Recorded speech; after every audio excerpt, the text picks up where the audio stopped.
let's look specifically at the third district, and what sorts of issues do you see facing that district right now? I know you and I talked a couple of years ago when Sweeney Pool was closed, and it's not been reopened the last couple of seasons. I know that was something that you kind of took to heart. Yeah, it is. I mean, it's not in my district, actually. It's in the 5th district, but like I've talked in previous occasions, it's a main thoroughfare to downtown Fort Wayne, Jefferson Boulevard. It's not like any of the other pools that we have. McMillan, you can't really see it from the road. The Northside Pool, you can't really see it from the road. And then you have the one over at off of Maumee there. I forget the park. Why am I going blank? It's Memorial. not my district. Memorial Park. Mm-hmm. You know, you've got Memorial Park. But a lot of times you blink and you miss it. But with Sweeney Park, you got that curve. You're coming into downtown Fort Wayne. You see it right there as plain as day. And it's empty. Nothing's going on. There's no activity. So to me, as somebody that's coming in from out of town, you're thinking to yourself, well, wow, is this town not really that vibrant? Is it not really moving in the right direction? You know, this pool here is 95 degrees outside and there's nobody there. There's no water in the pool. There's no nothing. There's no activity. And I think they're missing the point of why this pool is so important to be open, because it is so visible compared to the other 4 pools. Mm-hmm. So, or the other 3, I should say. That was the 4th pool. Sure. What other issues in the third district? You know, I mean, I don't have a lot of major issues in my district. I mean, other than, you know, the normal problems with streets, road repairs, you know, concrete streets that everybody complains about. I don't have major problems. There's some, you know, drainage issues here and there, and you have your overall problems with sewage and backups and all those kinds of things, and broken water lines.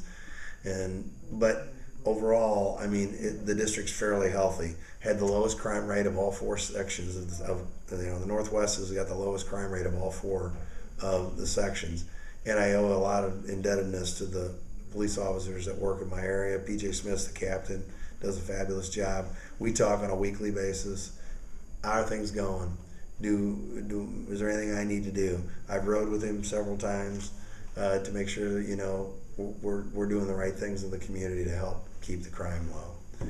You know, and I think that's important. I'm a hands-on type person, and you know, there's a lot of good things that have happened with the ice rink, and you know, we had the 20 acre retention pond out there on Lyman 69.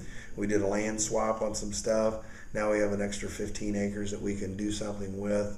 Not us in general. It's basically privately owned. So hopefully there's somebody there that's going to want to advocate doing something there in the future, which I would really be excited if there was a possibility of an indoor water park. So I think that would be something, and privately, you know, in private investment using tax abatement, the permitting process that we have of getting something moving in the right direction. I think it would bring in jobs, it would bring in revenue, it would definitely bring in dollars, just like the money that comes from the zoo, people when you got the Glenbrook Mall and you got all that right in that same general area, the Spiece basketball, you know, there's a lot of potential there on both sides of the road.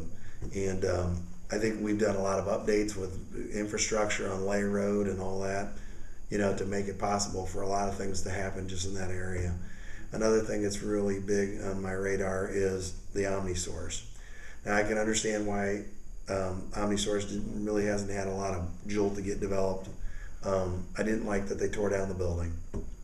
I think we tear down too many buildings that have historical significance. I think they're important to the community, and once they're gone, you can't bring them back.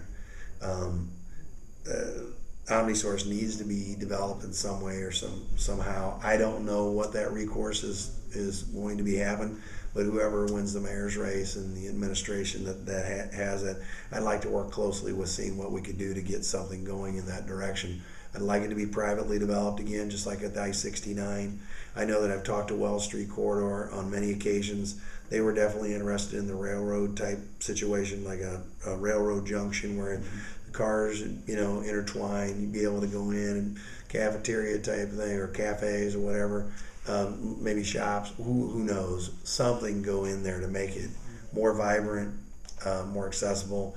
Basically work in conjunction with the rivers that are down there. Like to do something that, I mean, this isn't something that's going to happen over 4 years. It could happen over 8 to 10, 12 years, but have a vision of something that's going to envelop, take ideas from other cities, like the boardwalks and things like that you can do to, upgrade the city and the rivers. There's some different areas of the rivers that need to be, maybe have some kind of a boardwalk out there, maybe some kind of, seawall, some type of thing, especially down there by the water filtration plant. It's still in my district, and that area there, you used to be able to see the water filtration plant from the Columbia Street Bridge. You can't see it anymore. Those kinds of things need to be upgraded and updated, and those all take funds and they all take money, but eventually, over the next 10, 15 years, I'd like to see things get developed down in that area, sort of like a San Antonio or something like that, to just give it a more use on the rivers. I mean, we don't utilize our rivers the way they should be. Are you in favor of government stepping in and, like, for instance, the OmniSource property, purchasing that property to maybe spur development there? I don't know if we really need to do that, because I think the one reason why that property hasn't been developed, and some of it's just because of what was there before, and you had the situation with the new bridge getting built, straightening the road, putting another bridge in. I don't know if I would personally want to throw a large investment in something of that nature without really taking some real hard looks at it. Overall, something can happen. I think it truly can. What it is, I don't know. I think that's where the chamber comes in. That's where the alliance comes in. Those kinds of business opportunities can happen through those two organizations. They can help be advocates. I know you advocate a lot, but they can be the advocate of getting something moved in the right direction. Someone that maybe could complement Science Central in some way. Maybe a planetarium. Who knows? I don't know. But something of that nature that's going to bring people downtown. It's going to be good for the community as a whole, and then you can utilize it in conjunction with the rivers. But again, it takes time, and you have to have some foresight. And I want to leave some kind of a legacy for the future generations. That we're building off of. We can't stop growing. We have to continually try to fertilize and water and move ourselves in the right direction. I know with my own job as a salesperson, if I stop and I just breathe and take a little bit of a relaxation, you know what? The other guy's going to get ahead of me. So we have always got to be thinking outside the box. We can't take the leisurely path here. We just can't. And we have to be a little bit more aggressive in today's society. I think jobs are important, and we have to figure out as a city council and as an administration how we can better utilize that. We've lost some jobs in this community, some hefty ones, Navistar leaving, and then a couple other things that have happened over the last couple of weeks where we're losing jobs, high-paying jobs that we need in this community. So those are things that we have to get businesses to want to develop in Fort Wayne. There's a lot of good things, a lot of positive things with the Anthony Wayne Bank condos going in. That building, you're going to have condos in it. You've got the Harrison, finally the I's were dotted and the T's are crossed. So good things. I want to think positive about our future in Fort Wayne. I think the community overall is clean. We got a clean downtown. There's some things that I would probably want to do. They're not in my district personally, per se, but it's the viaducts. All the railroad viaducts. I would be an advocate. Again, I'm using the word advocate. I would be I'd be very aggressive in calling the railroads. If I was in the 5th district, like the person that's in the 5th district now, I would be a very, very, very strong and aggressive about cleaning those all up and getting them looking better. My father always said, eye appeal is by appeal. If you want people to come to your community, you have to make it look the way it needs to look. People, when you go to Chicago and you go down, if you go down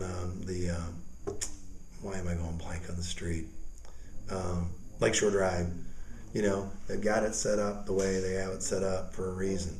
And if we really want to make ourselves, we don't have to be a Chicago. I don't want to be a Chicago. That's why I like living in Fort Wayne, because we're a big city in a small town feel, and I don't have a problem with that.